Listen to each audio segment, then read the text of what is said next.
Good morning students. मैं फिर एक नए टॉपिक के साथ आपके सामने हाजिर हो गया हूँ। आज हम लोग अब क्या देखेंगे? लास्ट जब वीडियो में हम लोग देखे थे टॉर्क के बारे में, मैग्नेटिक टॉर्क के बारे में। जब मैग्नेटिक टॉर्क जान गया था, हम बोले थे आपको उसका एप्लीकेशन बताएंगे। एप्लीकेशन क्या था? तो गैल्वेनोमीटर। गैल्वेनोमीटर होता क्या है कि एक ऐसा डिवाइस है गैल्वेनोमीटर, आपके साइंस लैब में होगा। ऐसे मैं इसकी वीडियो बाद में डाल दूंगा, आप लोग को दिखा दूंगा एक बार, ठीक ना। मैं गैल्वेनोमीटर होता क्या है कि वो एक ऐसा डिवाइस है जो कि करेंट मेजर करने में यूज़ किया जाता है। नॉर्मली उससे हम लोग वोल्टेज ही मेजर करते हैं, करंट और वोल्टेज दोनों मेजर करते हैं, दोनों थोड़ा सा चेंजिंग करके।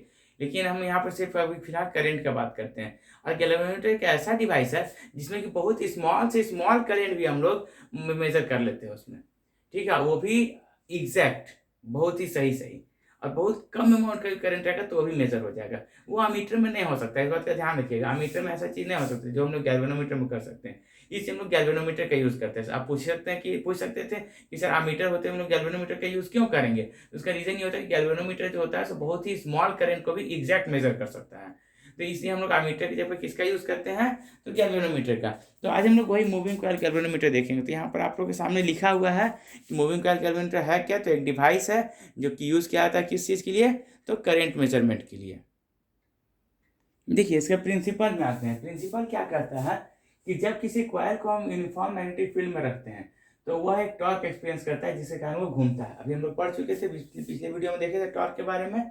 बस वही चीज़ है इसमें, और कुछ बस वही फंडा और कुछ नहीं। उसको खाली बनावट में हम लोग ध्यान देंगे, ठीक ना।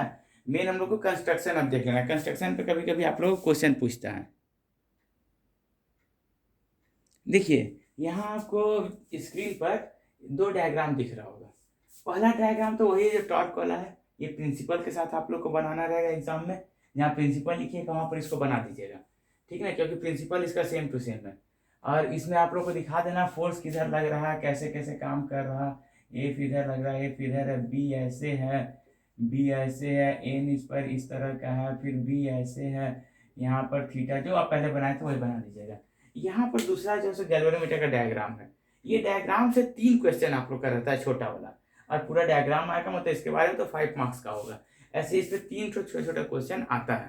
पहला क्वेश्चन ये देखिए, हम इसमें सीधा खींचे थे लेकिन यहाँ पर ये टेढ़ा खींचे। यहाँ पर देखिएगा ये कर्व शेप का खींचे, जबकि यहाँ पर क्या था, ये सीधा था। जब हम लोग गैल्वेनोमीटर में मैग्नेट लेते हैं तो उसका जो पोल लेते हैं वो पोल हम लोग कनकेव शेप का लेते हैं। देखिए कनकेव पोल लिखा हुआ है, मतलब इस तरह का। ऐसा क्यों? पहला क्वेश्चन ये है। खैर फिर हम बताते हैं, आप कनकेव शेप का लेते हैं। दूसरा, यहाँ पर एक स्प्रिंग बांधते हैं जिसको हम लोग बाहर टर्मिनल से जोड़ते हैं, और ये भी एक से जुड़ा हुआ है। दोनों ब्रांच को हम लोग यहाँ टर्मिनल से जोड़ते हैं जिससे करंट फ्लो करता है कॉइल में, ठीक है। तो ये जो हम लोग जो बनाते हैं ये बार बार घूमते घूमते स्प्रिंग के साथ साथ यहाँ फॉस्फर ब्रॉन्ज लिखा है, ये फॉस्फर ब्रॉन्ज का लेते हैं। ऐसा क्योंकि फॉस्फर ब्रॉन्ज कहीं लेते हैं। दूसरा क्वेश्चन। तीसरा क्वेश्चन आता है आपका कि यहाँ बीच में एक सॉफ्ट आयरन सिलेंडर लिखा हुआ है, ये दिख रहा है आपको। क्वाइल के अंदर बीच में हम लोग सॉफ्ट आयरन सिलेंडर लेते हैं। आप इसको बढ़िया से देख लीजिएगा, यही डायग्राम बना दीजिए, ज्यादा कोई दूसरा बनाने की जरूरत नहीं है आपको। ये सॉफ्ट आयरन सिलेंडर क्यों लेते हैं? 3 क्वेश्चन आता है, ये डायग्राम आता है, ठीक ना। तो आप इसको बनाएंगे तो हम आपको बता देते हैं। पहला चीज, पहला क्वेश्चन कि हम ये कनकेव कह लिए। अगर हम ये कनकेव लेते हैं, देखिए अगर हम लोग पोल सीधा सीधा लेते हैं इस तरह से, तो ये लाइन ऐसे पास करेगा। और जब ये क्वाइल जब घूम करके ये इस तरह से तिरछा हो जाएगा तो इस पर जो बी का जो नॉर्मल का जो एंगल होगा वो बार बार चेंज होगा, जिससे कि टॉर्क का वैल्यू चेंज होगा। तो कभी ज्यादा घूमेगा और कभी कम घूमेगा। तो हम लोग क्या करते हैं कि इसको ऐसे कर देते हैं। ऐसे करने से क्या होता है कि हमेशा रेडियली रहता है और हमेशा 90 डिग्री बनाता है। अगर हम पीछे का फॉर्मूला देखते हैं, M B sine theta, sine 90 maximum होता है, मतलब torque equal to M B, maximum torque लगेगा और हर समय लगेगा। इसका तो थीटा को हम लोग 90 डिग्री करना चाहते हैं। और थीटा को 90 डिग्री करने के लिए हम लोग क्या करते हैं कि ये कनकेव ले लेते हैं। रेडियस सेंटर पे तो हमेशा 90 डिग्री के साथ में रहेगा।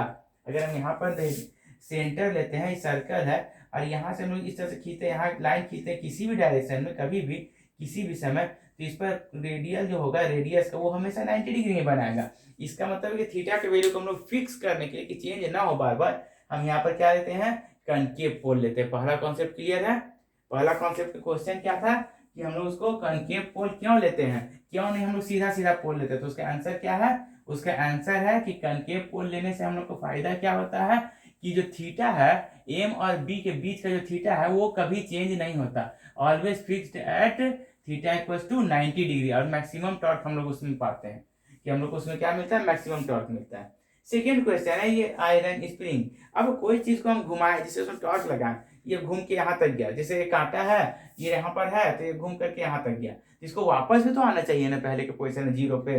तो जीरो पे जब हम करंट हटाएंगे तो स्प्रिंग घूम करके इसको वापस जीरो पे ले आएगा, फिर पास कराएंगे करंट, फिर ये घूम के वहां तक जाएगा जहां तक जाना है और फिर वहां से वापस आ जाएगा। ये कॉन्सेप्ट आपका बार बार होते रहेगा। तो ये कराने का काम किसका, तो स्प्रिंग का वापस लाने का। तो ये स्प्रिंग जो वापस लाता है, ये पिन हेयर मतलब हेयर स्प्रिंग लेते हैं, बहुत ही पतली स्प्रिंग का यूज करते हैं, ठीक है, ताकि इसका इफेक्ट करेंट के जो टॉर्क दे रहा है मतलब जो फोर्स के कारण उसका ज्यादा इफेक्ट ना पड़े, इससे हम लोग ऐसा एलिमेंट लेते हैं जो कि खराब भी ना हो। अब बार बार अगर हम इसको करेंगे तो स्प्रिंग खराब ना हो जाएगा, तो स्प्रिंग लंबा समय तक चले, जल्दी खराब ना हो, इसके हम क्या करते हैं, फॉस्फर ब्रॉन्ज लेते हैं। इसका जो आपका रिस्टोरिंग जो होता है, जो टॉर्क होता है, रिस्टोरिंग टॉर्क इसका मोटर सा फ्रीटी जो होता है वो बहुत ही कम होता है, इसलिए खराब जल्दी नहीं होता है। तो यहाँ पर हम लोग इसलिए हेयर स्प्रिंग का यूज करते हैं, ठीक है, फॉस्फर ब्रॉन्ज का यूज करते हैं, इसी मटेरियल का स्प्रिंग बना होता है ताकि वो लंबा समय तक चले, जल्दी खराब ना हो, क्योंकि स्प्रिंग बहुत ही पतला होता है, जनरल कोई स्प्रिंग लेंगे तो वो खराब हो जाएगा। तीसरा क्वेश्चन बोलते हैं इसके अंदर सॉफ्ट आयरन सिलेंडर रखते हैं। अब देखिए ध्यान दीजिएगा, अगर हम यहाँ पर कोई मैग्नेट रखे हैं, सपोज करते हैं इस तरह का मैग्नेट रखे हैं, नॉर्थ पोल और साउथ पोल, यहाँ पर रखे तो बहुत सारा मैग्नेटिक फील्ड मेरा बिना इससे हुए गुजरे हुए पार कर जाएगा, तो ये तो मैग्नेटिक फील्ड में बर्बाद हो गया। तो हम क्या चाहते हैं कि मैग्नेटिक फील्ड इसमें बाहर न जाए, बल्कि ये भी इससे होकर के पार करे।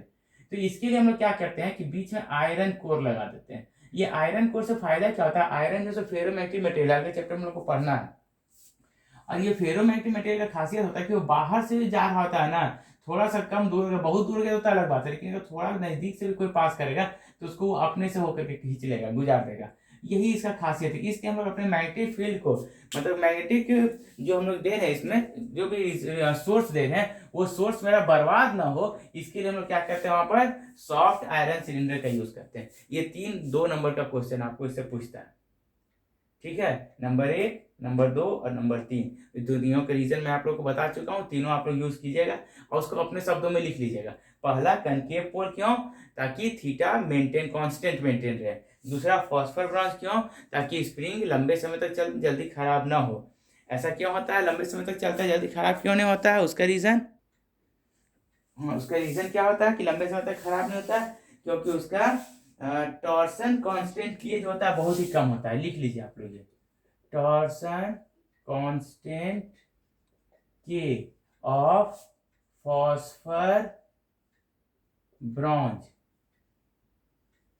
बहुत ही कम होता है, ठीक ना, बहुत कम होता है, इसलिए वो खराब नहीं होता है जल्दी, ठीक। तीसरा सॉफ्ट आयरन सिलेंडर क्यों, इसका रीजन क्या लिखिएगा, सॉफ्ट आयरन जो है सो क्या है, सो फेरोमैग्नेटिक है, फेरो मैग्नेटिक सबस्टांस है। इससे फायदा क्या होता है कि ये बी लाइंस को खींचकर अपने से गुजारता है, ठीक ना, इससे फायदा ये होता है अपने से गुजारता हूं तो मेरा मैग्नेटिक फील्ड लाइंस का सोर्सेज है वो बर्बाद नहीं होगा। और कनकेव पोल तो बता ही दिए, कनकेव पोल का रीजन क्या है, ताकि थीटा जो है हमेशा 90 डिग्री मेंटेन रहे, और इससे मेरा टॉर्क जो होगा सो टॉर्क कांस्टेंट हो जाएगा, नहीं तो 90 नहीं रहेगा तो टॉर्क क्या होगा, बार बार चेंज होगा। चलिए उम्मीद करते हैं यहाँ तक में आप लोग कोई दिक्कत नहीं, कंस्ट्रक्शन हम बता दें, जो बोले उसी को लिख लीजिएगा, क्योंकि हम लोग इसको बार बार लिख नहीं सकते। लिखेंगे क्वाइल है, कॉपर का क्वाइल है जो कि इंसुलेटेड है, किसी भी चीज से उसके ऊपर चढ़ा हुआ इंसुलेटेड कॉपर वायर लिए क्वाइल लिए हम लोग यूज किए हैं। इसमें हम लोग क्या किए कि पिन लगाए हैं, ऊपर नीचे पिन है, ये पॉइंटर है, ये पॉइंटर से हम लोग नॉर्थ पोल साउथ पोल में कनकेव शेप का यूज करते हैं, बीच में कॉइल को रख देते हैं, यहाँ पर स्प्रिंग लगा होता है, जब इसमें करंट पास कराते हैं तो ये पॉइंटर घूमता है और यहाँ पर हमको करंट का वैल्यू बताता है। यही इसका बस वर्किंग है, यही कंस्ट्रक्शन है, यही प्रिंसिपल है।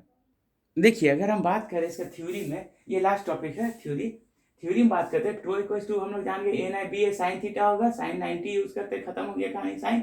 अब रीस्टोरिंग में बात करते हैं, वो जो स्प्रिंग का भी हम बात किए थे रीस्टोरिंग टॉर्क, अगर रीस्टोरिंग का टॉर्क करते हैं तो ये अल्फा एंगल क्या है, उसका घूमने का, पॉइंटर का घूमने का एंगल, थीटा तो हम लोग लिए थे दोनों के बीच का, एम और बी के बीच का, लेकिन यहाँ पर अल्फा लिए उसका पॉइंटर का घूमने का, क्योंकि पॉइंटर अल्फा से हम लोग को आई मिलेगा, ये जितना डिग्री घूमेगा उस हिसाब से वहां पर जाएगा, वो सेटिंग रहता है इस तरह का, तो अल्फा का डायरेक्टली प्रोपोर्शनल होता है। तो इसको हम लोग अल्फा को हटाते हैं प्रोपोर्शनलिटी साइन को हटाते हैं, रीस्टोरिंग टॉर्क अगर यूज करते हैं, प्रोपोर्शनलिटी साइन हटाते हैं तो के अल्फा आता है। ये के जो होता है सो टॉर्सनल कांस्टेंट होता है किसका, फॉस्फर ब्रॉन्ज का। ध्यान रखिए क्योंकि हम लोग उसी को ऐंठते हैं, स्प्रिंग को ही ऐंठ रहे हैं, तो इसलिए स्प्रिंग का बहुत रोल है इसमें। स्प्रिंग खराब हुआ मतलब डिवाइस खराब हुआ, ये ध्यान रखिएगा।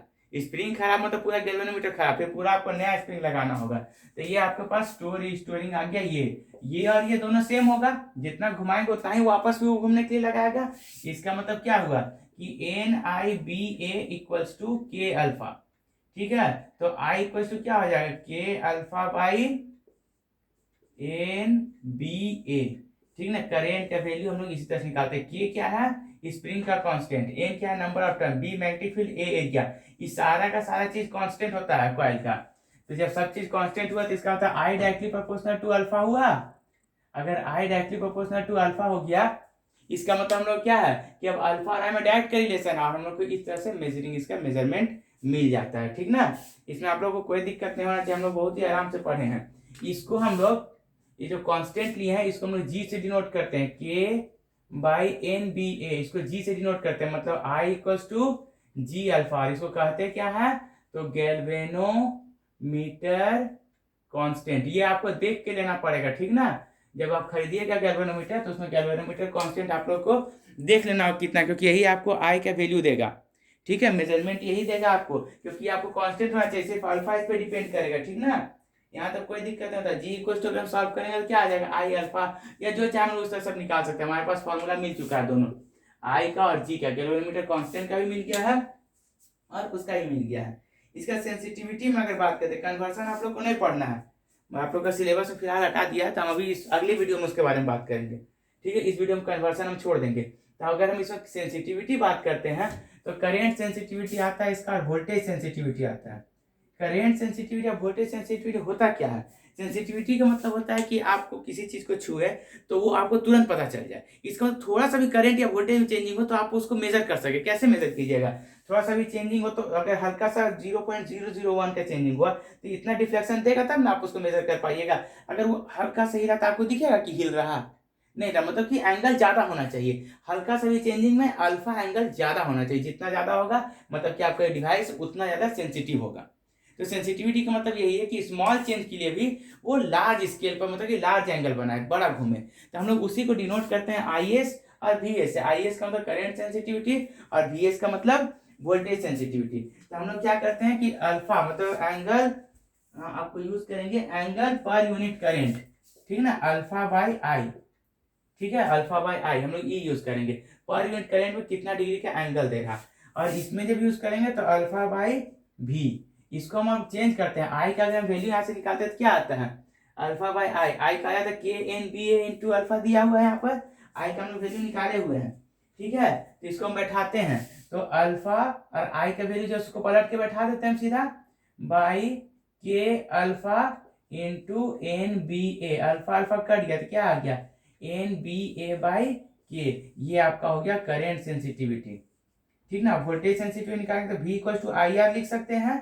तो I के जगह पर यही बैठाएंगे जो हम निकाले हुए, और R जैस का 10 होगा तो अल्फा अल्फा कट जाएगा तो आपको मिल जाएगा NBA बाई KR। ठीक ना, ये चीज मिल जाएगा। ये वोल्टेज सेंसिटिविटी का मिल गया आपको और ये मिल गया आपको करेंट सेंसिटिविटी का। मतलब आपसे क्वेश्चन आता है फिर छोटा वाला कि इसका करेंट सेंसिटिविटी कैसे बढ़ाएंगे। तो कैसे बढ़ाएंगे, बढ़ाने की अगर बात करते हैं तो हम लोग फॉर्मूला में काम करते हैं, क्योंकि मैथमेटिकली बढ़ाना है हमको तो सीधा फॉर्मूला में आता है, उसमें क्या झमेला करना है। और फॉर्मूला आपको क्या बोलता है कि IS जो है करेंट सेंसिटिविटी डायरेक्टली प्रोपोर्शनल है N का, डायरेक्टली प्रोपोर्शनल है B का, डायरेक्टली प्रोपोर्शनल है A का, इनवर्सली प्रोपोर्शनल है K का। K जितना कम होगा सेंसिटिविटी उतना ज्यादा होगा। देख लीजिए, N जितना ज्यादा होगा, टर्न जितना ज्यादा होगा, सेंसिटिविटी उतना ज्यादा होगा। B जितना ज्यादा होगा उतना ज्यादा होगा, A जितना ज्यादा होगा उतना ज्यादा होगा। इसका मतलब हम लोग इसमें से किसी को ही चेंज करके और करंट सेंसिटिविटी बढ़ा सकते हैं। इसी तरह से वोल्टेज सेंसिटिविटी का भी हमारे पास फॉर्मूला है। अगर हम इसको भी काम करेंगे तो आपसे पूछेगा अगर, तो directly proportional N, directly proportional B, directly proportional A, inversely proportional K, inversely proportional R। इतना में चेंजिंग करके आप इसका वोल्टेज सेंसिटिविटी और इतना में चेंजिंग करके आप इसका करंट सेंसिटिविटी में चेंजिंग कर सकते हैं। बढ़ाना तो सबको बढ़ाना होगा, इसको घटाना होगा, इसको ही बढ़ाना तो सबको बढ़ाना होगा, ये दोनों को घटाना होगा। समझ गए, यही था आपके पास मूविंग कॉइल गैल्वेनोमीटर। उम्मीद करते हैं यहाँ तक कोई दिक्कत नहीं होगा। ये चैप्टर आपका खत्म हो गया, इसको बढ़िया से देख लीजिएगा, इससे क्वेश्चन आपका रहेगा एग्जाम में, ठीक ना। बढ़िया देख के समझ करके, और उसके बाद आप लोगों को कोई दिक्कत हो तो मेरा व्हाट्सएप नंबर यहाँ नीचे लिखा हुआ है, इस पर आप सेंड कर दीजिएगा। उम्मीद करते हैं आपको अच्छी तरह समझ में आ गया होगा। कोई दिक्कत है उसमें भेजिएगा, रिप्लाई जरूर मिलेगा आपको। और इससे आपको अगर चैनल अच्छा लगे तो लाइक और सब्सक्राइब कर लीजिएगा। Thank you, take care, okay bye.